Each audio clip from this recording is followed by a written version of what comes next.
솔깃하게 네. 한번 말씀해 주시면. 이게 이제 흑백 영화니까 꽤 오래된 영화죠. 프랑크 카프카 감독으로 제가 기억하고 있는데, 이게 헐리우드에서도 꽤 많이 오마주 됐어요. 그래가지고 우리가 뭐 달을 끌어당기는 장면이라든가 이런, 우리가 이제 마스크 같은 데서 나왔었나요? 아무튼 제가 그렇게 기억해요. 그래서 이 영화가 꽤 많이 사람들한테 영감을 줬거든요. 헐리우드 감독들에게. 영화 제목은 It's a Wonderful Life입니다. 우리나라로 CD인가요? DVD로 나왔을 때 멋진 인생으로 번역됐거든요. 근데 이 영화를 뭐 한두 문장으로 요약하라고 하면 이런 내용이 될 수 있을 것 같아요. 뭐냐면 모험심이 가득한 어떤 남자인데, 근데 이 사람이 이 자기가 살던 고향을 떠나서 멋진 모험을 하고 다시 돌아와서 이 고향에서 건축가로서 이름을 날리며 살고 싶었던 어떤 남자의 이야기인데, 결론적으로는 이 사람은 그 고향을 벗어나질 못합니다. 마치 무슨 결계가 갇혀져 있는 것처럼 이 마을을 벗어나질 못하는 거예요. 근데 저한테 이게 되게 마음에 와닿았던 거 뭐냐면, 제가 그랬거든요. 제가 유학을 하고 싶었어요. 한국을 좀 벗어나고 싶었어요. 근데 저는 결론적으로 얘기하면 유학 비자가 안 나와가지고 몇 번을 시도하다가 못 나갔거든요.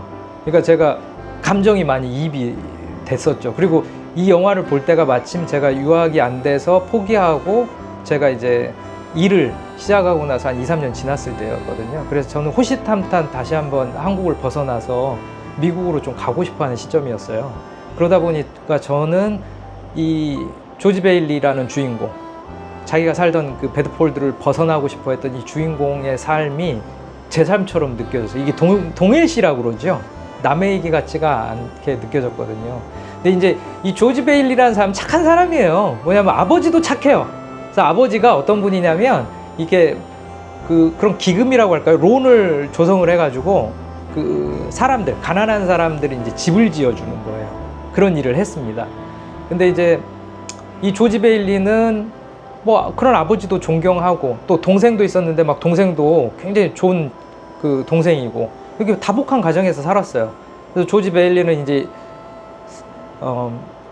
아버지 방금 말씀드렸듯이 베드폴드를 이제 성인이 되면 떠나서 전 세계를 여행하고 돌아와서 이제 아버지 사업을 물려받든지, 아니면은 건축 공부를 해서 세계적인 건축가가 되든지 이런 꿈을 꾸고 있었죠. 근데 좀 불행하게도 어떤 일들이 있었냐면은, 이제 아버지가 세계 여행을 떠나려고 가방까지 꾸리고 가방 들고 가려고 하는데 아버지가 돌아가신 거예요. 그래서 어쩔 수 없이 장남인 조지 베일리가 사업체를 물려받습니다. 그래가지고 이제 조지 베일리도 아버지와 같이 가난하고 어려운 사람들을 위해서 집을 지어주는 역할을 해요. 근데 이제 불행한 일들이 좀 일어나는 거죠. 뭐 어떤 일들이, 불행까지는 아닌데, 동생이 이제 대학에 가요. 동생이 대학을 보낸 거죠. 근데 동생이 돌아오면은 자기가 이제 세계 여행을 갈 수 있겠다 이렇게 생각한 거예요. 왜냐하면 동생한테 이제 사업체를 물려주고. 근데 동생이 결혼할 사람하고 같이 돌아옵니다. 그래가지고 그 동생이 이제 결혼할 사람을 데리고 오니까 자기는 또 베드폴드를 못 떠나는 거예요. 그래가지고 그 베드폴드에서 마치니까 아까 말씀드린 것처럼 무슨 결계가 젖은 것처럼 거기서 계속 있습니다. 그리고 이제 전쟁이 나요. 전쟁이 나가지고 동생은 이제 또 유럽 전선에 가서 참전을 합니다. 근데 조지 베일리는 이때 또 미국을 벗어날 수 있었잖아요. 근데 또 이 조지 베일리가 동생이 이렇게 썰매를 타다가 겨울에 빠졌어요. 그때 동생을 구해내다가 동상이 걸려서 귀 한쪽이 들리지 않는 청각장애를 알게 됩니다. 그래서 조지 베일리가 이 청각장애 판정을 받아서 참전을 또 못해요. 그래가지고 또 베드폴드를 또 못 벗어납니다. 그러니까 이 사람은 베드폴드를 벗어나서 모험을 떠나고 싶은데 이러저러한 이유로 계속해서 베드폴드에 이제 발목이 잡혀서 있어요. 그러던 어느 날 이제 호시탐탐 이 베드폴드 전체를 집어삼키려고 하는 재력가가 하나 있었어요. 이 도시 전체를 자기 것으로 만들어 보려고 하는, 어떻게 보면 여기에서 보면 이제 빌런이죠. 이 영화의 이제 빌런이라고 할 수 있는 그 야심을 품고 있는 자산가 포터가 있었는데, 이 포터하고 이제 조지 베일리가 뭐라고 얘기할까? 이게 숙적 관계죠.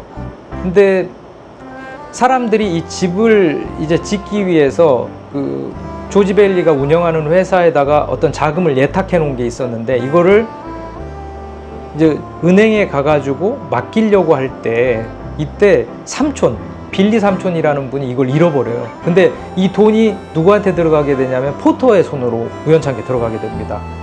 영화를 보시면 알겠지만 막 얘기를 하다가 그 빌리 삼촌이 자기도 모르게 포터를 딱 치면서 그 신문이 그쪽으로 넘어가면서 그 신문 안에 있던 돈이 빨려서 들어가 버리거든요.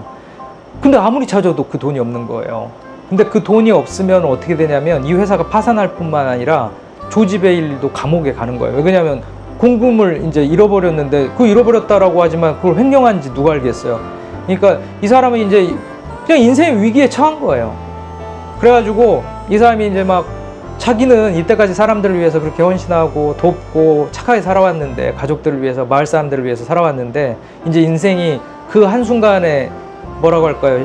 실수로 인해서 다 날아가는 것 같으니까 마을에서 막 술을 마시면서 막 그렇게 울기도 하고 하니까 마을 사람들이니까 다, 아니 조지 베일리 당신 무슨 일이 있느냐, 이러지 말고 어서 들어가라 그러는데, 이 사람이 또 막 차를 몰고 가려고 하니까 음주운전하면 안 된다 그러는데, 차를 몰고 막 음주운전을 하고 가다가 큰 나무에 부딪힙니다.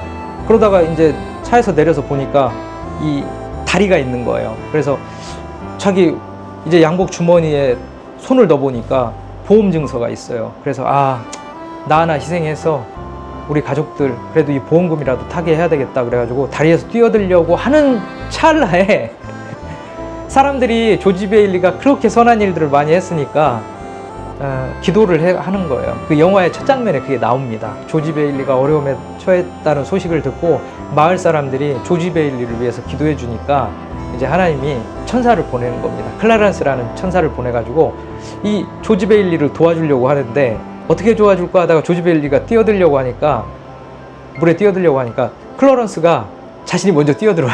그래가지고 조지 베일리가 클러런스를 도와줍니다. 그러고 나서 물에서 건져냈어요. 그래가지고 거기 이제 그 다리를 관리하는 어떤 사무실에 들어가가지고 이제 몸이 젖었으니까, 그게 이제 한겨울로 나오는데 이제 몸이 젖었고 추우니까 난로에서 그걸 옷을 말립니다. 그렇게 하다가 왜 죽으려고 했느냐 이런저런 얘기가 나오다가 이런 얘기를 합니다. 조지 베일리가 자기도 모르게 자기 처지를 한탄하면서 차라리 나 같은 사람 태어나지 않았으면 좋았을 텐데 이런 얘기를 해요. 그러니까 클러런스가 그렇지 하면서 이 영화가 이제 이때부터는 이제 환상적인 어떤 장면으로 바뀌는 거죠. 어떻게 바뀌냐면 실제로 이제 조지 베일리가 태어나지 않았다면 어떻게 됐을까? 예, 요 장면으로 이제 영화가 갑니다. 예. 그래서 조지 베일리가 이제 자기가 태어나지 않은 베드폴드에 가게 된 거예요. 이제 그게 장면이 바뀌면서. 그래서 봤더니 베드폴드가 어떻게 되냐면 막 활락가로 변해버린 거예요. 그리고 사람들은 이제 집도 절도 없이 지내는 사람들, 막 가난한 사람들, 거리를 떠도는 사람들. 그러니까 클라런스가 그 모습을 보고, 그 천사 클라런스가 무슨 얘기를 하냐면, 한 사람의 영향력이 얼마나 이렇게 클 수가 있나. 그래가지고 자기가 이제 자기 집에 찾아가 봤더니 집도 이제 허름한 집이었는데 메리라는 사람과 결혼을 해가지고 아름다운 집으로 꾸며놨거든요. 허름한 집을. 그 집은 여전히 허름한 집이고 유리창은 깨져 있고, 당연히 메리와 결혼 안 했으니까 메리는 미혼으로 살아가고 있고 자기 자식들도 없고 이런 상태에 있는 거예요. 그러면서 이제 베드폴드를, 자기가 없는, 조지 베일리가 없는 베드폴드를 보면서 조지 베일리가 이제 나중에는 흐느끼죠. 뭐라고 얘기하면 다시 돌아가고 싶다. 그러니까 자기 인생이 다 무너졌다라고 생각했는데 이때까지 자기가 살아왔던 인생이 헛살은 게 아니에요. 수많은 사람들에게 집을 지어주고, 그리고 베드폴드라는 마을이 다정다감한 마을로 정말 살만한 동네로 만드는 역할을 해왔던 거죠. 그리고 아름다운 아내와 또 자녀들, 나한테 이게 보석과 보물이란 말이죠. 그러니까 다시 돌아가고 싶다고 막 흐느낍니다. 그러면서 이제 장면이 바뀌면서 어떻게 되냐면 이 사람이 이제 돌아오는 거예요. 다시 그 현실로. 그러면서 이제 집에 가봤더니 아무것도 바뀐 건 없는데 막 메리 크리스마스, 그게 크리스마스 전이었거든요. 그러니까 막 메리 크리스마스 길거리 다니면서 막 미친 사람처럼 막 외치는 거예요. 그러니까 막 사람들이 조지 베일리한테 메리 크리스마스 하는데, 그래서 집에 딱 들어갔어요. 그랬더니 막 집 식구들이 걱정을 하고 막 부인 메리가 여기저기 전화를 돌리고 이랬는데 조지 베일리가 막 너무 기쁜 표정으로 들어오니까 너무 이제 다행인 거죠. 근데 이제 그 순간에 동네 사람들이 이제 하나둘씩 그 집에 모여들기 시작하는 거예요. 그러면서 어떻게 하냐면 참 이게 너무 감동적인데, 그러니까 조지 베일리가 위기에 처해 있다고 하니까 사람들이 십시일반 이제 막 자기가 가지고 있는 것들을 모아오는 거예요. 돈이 되었든 보석이 되었든 다 가지고 와가지고 그 잃어버렸던 횡령 금액을 충분히 충당할 만큼의 금액이 이제 모여지게 되는 거죠. 그래서 조지 베일리를 횡령죄로 이제 잡아가려고 했던 경찰이라든가 금융감독관마저도 이제 돈을 이렇게 내요. 기부금을 내는 장면이 나옵니다. 그러면서 캐롤을 부르면서 끝나게 되거든요. 네. 저는 이 영화를 보면서 제가 이제 지금 쓰고 있는 글에도 적었긴 했는데요.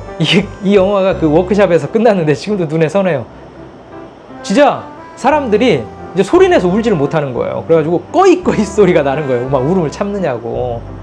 근데 이제 한참을 그렇게 자막 올라가는데 아무도 안 움직이더라고요. 근데 이제 다니엘 오 박사님이 영화 끝났으니까 좀 쉽시다 그러니까 막 다들 스마트폰 꺼내가지고 핸드폰 꺼내서 여보 애들 자 그러면서, 그때 밤늦게 끝났거든요. 그러니까 우니까 막 다 걱정이 돼가지고 막 전화기 소리에서 들리는데 무슨 일 있어? 왜 그래? 그러는데 저도 이제 그때 제가 이제 제 동생한테 전화를 했어요. 그래도 동생한테 고마워 뭐 그러면서 아이고 참 고맙다. 뭐 그냥 고맙단 말밖에 안 나오더라고요. 그래서 그 제 동생 이름 부르면서 야 고맙다 고마워 그랬더니 이제 제가 목소리가 막 떨리고 또 울먹울먹 하니까 워크숍에서 무슨 일이 있었나 싶어가지고 형 무슨 일 있으면 그냥 내려오라고 괜찮다고 아유 형 그냥 내려와 괜찮아 그러더라고. 그래서 아니야 기쁜 일이 있었어 좋은 일이 있었어.